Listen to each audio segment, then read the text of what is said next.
Welcome back to the Glint Standard. Today we're talking about remarketing, retargeting, and having multiple touch points to get people down further into the funnel.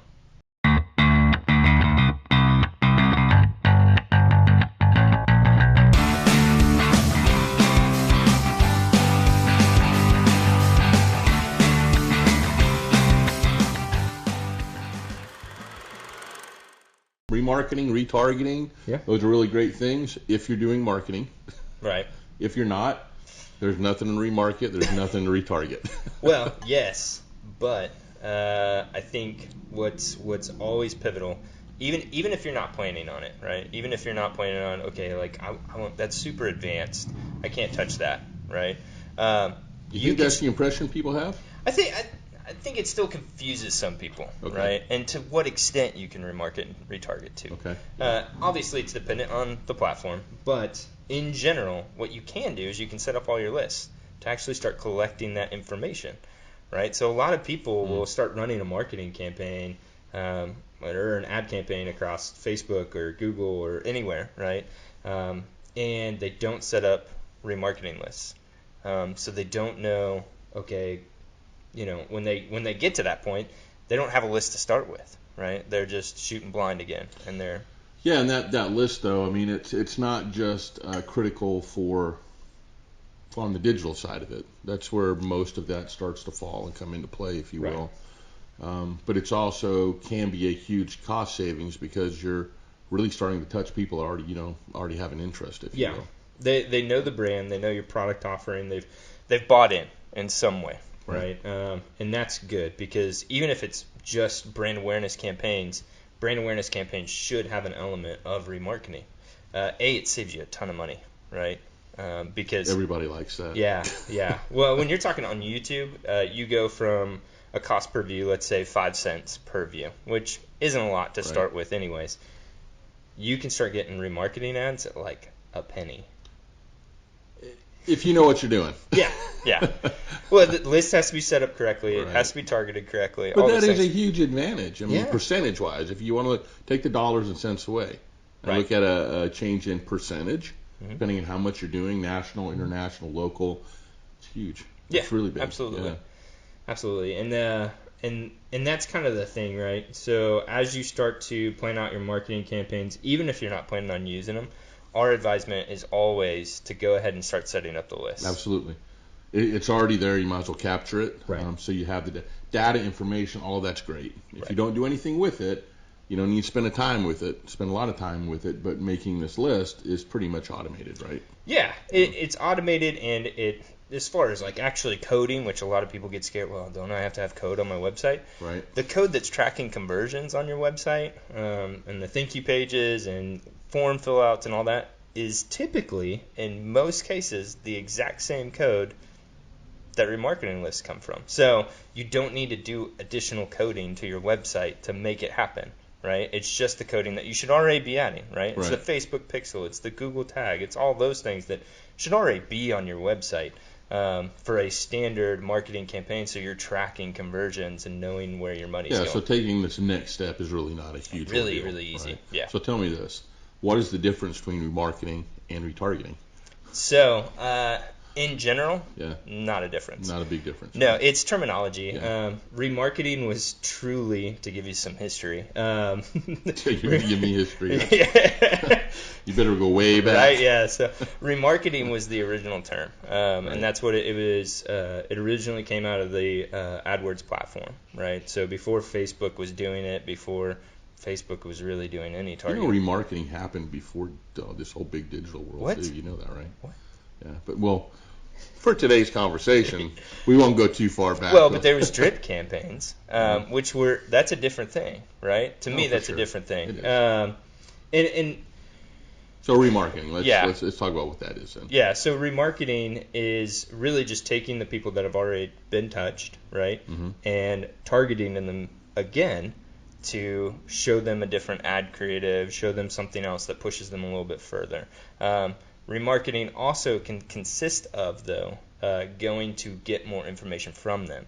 And that's really the difference. Retargeting is solely based on targeting them again with new creative, whereas remarketing is another marketing purpose on top of that. So it can be used either way. So a good example of remarketing would be if you've got a series of, let's just say 8 videos, if you will, and we'll use YouTube as an example. It's a great place for that, where here's a video, and you've shown interest. Great, we're going to show you another video. Right.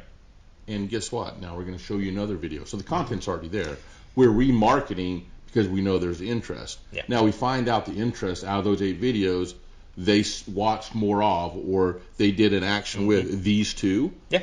Now we start to retarget, knowing what their interests are. Right. Right? Right. Okay.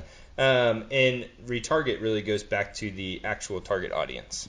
You're selecting an audience that you want to retarget. Right. So that goes into how are we actually targeting people, whereas remarketing is the idea and theology of how we're actually accomplishing that. It's the sequencing that's happening.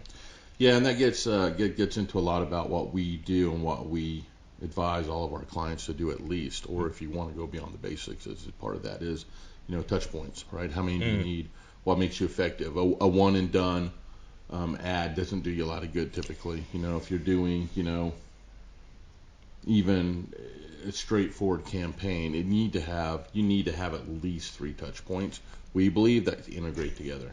So actually, there's a more recent stat that it's taking 5 to 8 touch points to be able to actually get people to take an action, right? Right, and I think the difference there is when you talk about touch points, right? You want somebody to react and do something.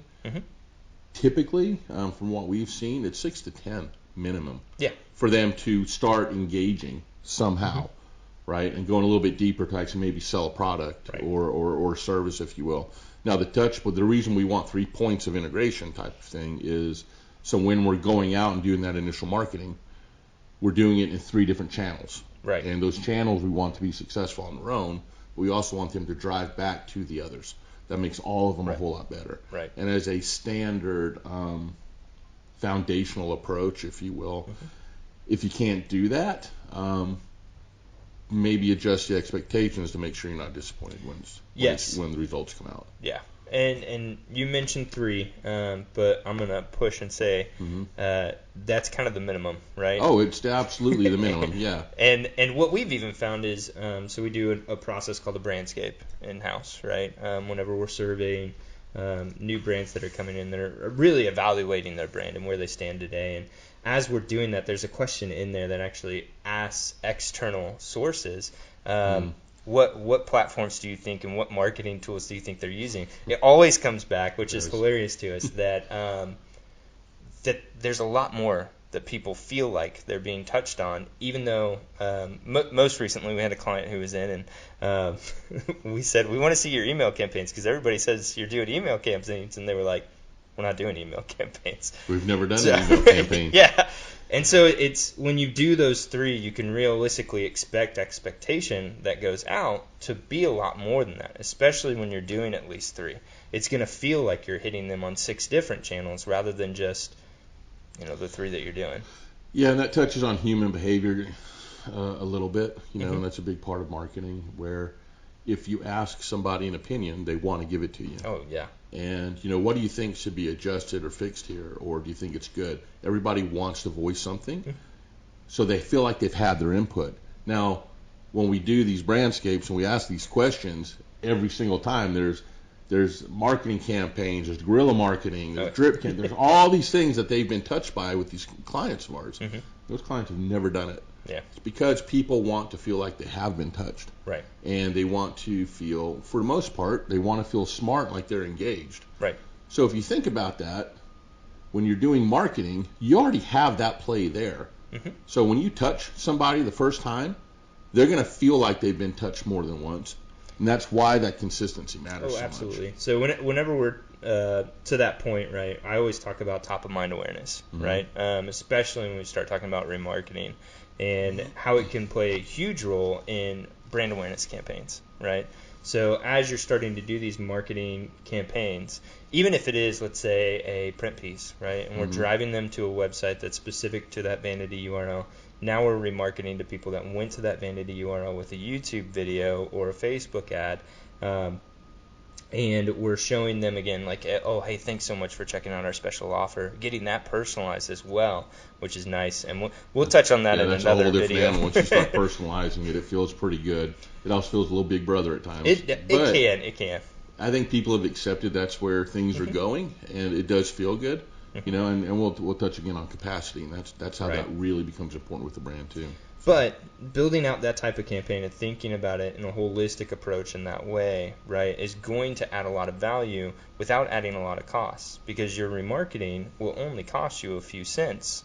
Right. I mean, it's less than 25 cents across the board on every single platform, right, to actually get a view or a click, if you will, depending on what you're going after. So let's break this down to very basics, right? Okay. So you got to run a campaign first in order to get the list. Do. Right? How long does that need to run? Put some parameters around something. Yeah. Like how do we start doing that? If you're already running campaigns, great. You have the ability to start doing it right now today, right? Right. And then you're pulling in the information, and how long do you want to pull in for, and then you start remarketing from there, right? Yeah. Realistically, it's dependent on list size. What you don't want to have happen, right, is that you've built a remarketing list, the list size is too small, and you start running a very powerful remarketing campaign because you're going to hit your frequency cap, right? So people are starting to see this thing 60 times in a week. Well, that's not good.